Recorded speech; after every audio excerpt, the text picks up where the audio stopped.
वंदे मातरम बच्चों। आज हम जो करने वाले हैं हमारा चैप्टर है वन हमारी जीवन रेखा। क्या चैप्टर? वन हमारी जीवन रेखा।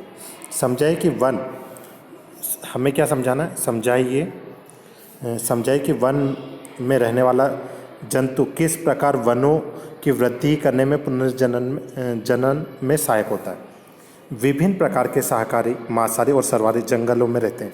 मतलब बहुत विभिन्न प्रकार के जानवर रहते हैं, शाकाहारी, मांसाहारी, सर्वाहारी रहते हैं। खाद्य श्रृंखला में योगदान करते हैं।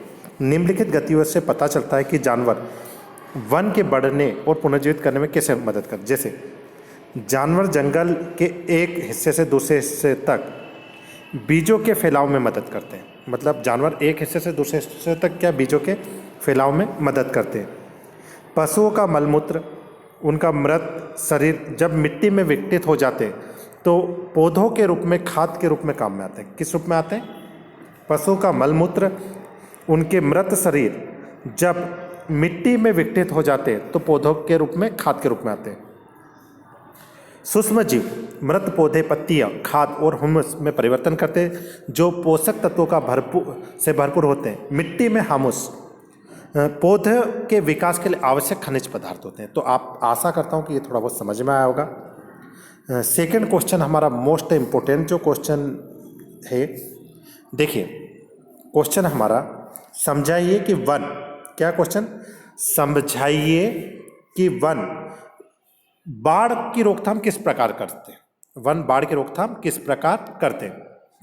तो आप सभी को पता है कि जो वन जल के प्राकृतिक अवशोषक के रूप में कार्य करते हैं। प्राकृतिक अवशोषक के रूप में जब बारिश का पानी पेड़ों और पौधों की पत्तियों पर गिरता है तो सीधे जमीन पर नहीं गिरता, बल्कि धीरे धीरे भूमि पर पहुंचता है और अवशोषित कर लिया जाता है। इस प्रकार वन न केवल जल को अवशोषित करते हैं बल्कि मिट्टी की कटाई और बाढ़ को भी रोकते हैं।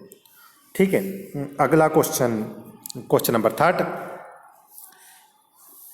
क्वेश्चन नंबर थर्ड जो है हमारा, अपघटन किन्हें कहते हैं? इन्हें किन्हीं दो अपघटन के नाम बताइए और ये वन में क्या करते हैं। तो हम उत्तर में लिखेंगे सूक्ष्म जीव जो मृत पौधों और जानवरों को के हुमस में परिवर्तित करते हैं उन्हें अपघटक कहते हैं। सूक्ष्म जीव जो मृत पौधों और जानवरों के हुमस में परिवर्तन कर देते हैं उन्हें हम अपघटन कहते हैं। उदाहरण के लिए मशरूम और बैक्टीरिया। क्या हो जाएगा? मशरूम और बैक्टीरिया।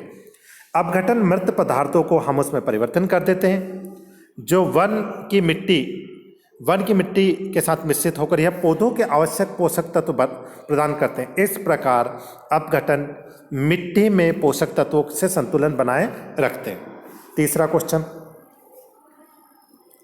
वायुमंडल में ऑक्सीजन और कार्बन डाइऑक्साइड के संतुलन बनाए रखने के लिए वनों की क्या भूमिका? तो आप देखोगे कि वायुमंडल में ऑक्सीजन और कार्बन डाइऑक्साइड के बीच संतुलन को बनाए रखने के लिए वनों की भूमिका को समझाइए। वायुमंडल में ऑक्सीजन और कार्बन डाइऑक्साइड के बीच संतुलन बनाए रखने के लिए वन महत्वपूर्ण भूमिका निभाते हैं। वन एक आत्मनिर्भर प्रणाली की तरह काम करते हैं। जो जंगलों में कुछ भी उत्पन्न हो उसका उपयोग जंगल के विभिन्न अपघटकों के द्वारा किया जाता है। श्वसन के दौरान पशु और पेड़ पौधे ऑक्सीजन लेते हैं और कार्बन डाइऑक्साइड छोड़ते हैं। मतलब श्वसन के दौरान पेड़ पौधे जितने भी वो ऑक्सीजन ग्रहण करते हैं और क्या ऑक्सीजन, पेड़ पौधे ऑक्सीजन लेते हैं। ये तो गलत लिखा गया। पेड़ पौधे कार्बन डाइऑक्साइड को ग्रहण करते हैं। किसको ग्रहण करते हैं? कार्बन डाइऑक्साइड को ग्रहण करते हैं और ऑक्सीजन को छोड़ते हैं। किसको छोड़ते हैं? ऑक्सीजन।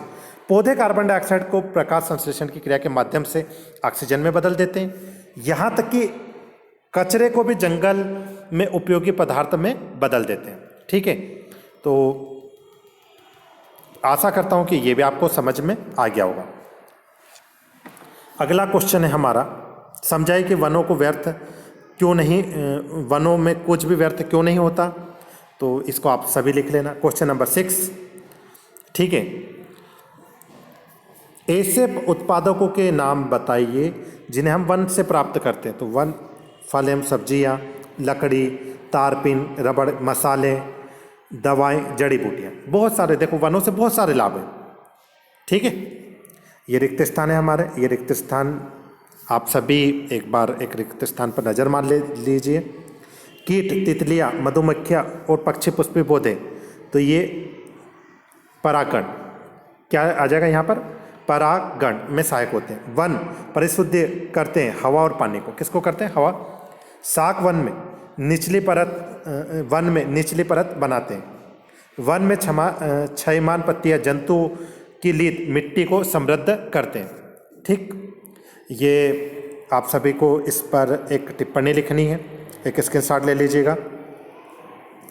और ये हमारे पास चित्र हैं कि नामांकित चित्र को नामांकित करते हुए तीर की दिशा दिखाते हुए यह बताना है कि दिखाइए निम्नलिखित के नाम, बादल, वर्षा। ये देखिए यहाँ पर ये सब बता दिया कि बादल, वर्षा, कार्बन डाइऑक्साइड, ऑक्सीजन। देखो ये कार्बन डाइऑक्साइड को ग्रहण कर रहे हैं। यहाँ एरो से आपको समझने की ज़रूरत है कि जितने भी वन जो हैं, ठीक है, पेड़ पौधे क्या कर रहे हैं, ये कार्बन डाइऑक्साइड ग्रहण कर रहे हैं और क्या निकाल रहे हैं, ऑक्सीजन। क्या निकाल रहे हैं, ऑक्सीजन। ठीक है, बादल, ये जो आपका जो क्वेश्चन था, और ये धीरे धीरे भौमजल जमीन का स्तर बढ़ा रहे हैं। ठीक है, इसी प्रकार निम्नलिखित में से कौन सा वन उत्पादक नहीं है, तो गोंद प्लाउड सील करने की, तो उत्तर क्या आ जाएगा इसका, केरोसिन। क्या आ जाएगा, केरोसिन। निम्नलिखित में से कौन सा वक्तव्य सही नहीं है, वन मृदा का अपहरण से बचाने के लिए वनों में पादप और जंतु एक दूसरे पर निर्भर नहीं होते, तो इसमें आ जाएगा वन में पादप एवं जंतु एक दूसरे पर निर्भर नहीं होते। ये 13 का है। ठीक है, सूक्ष्म जीवों के द्वारा मृत पादप पर क्रिया बनने वाले एक उत्पादक का नाम।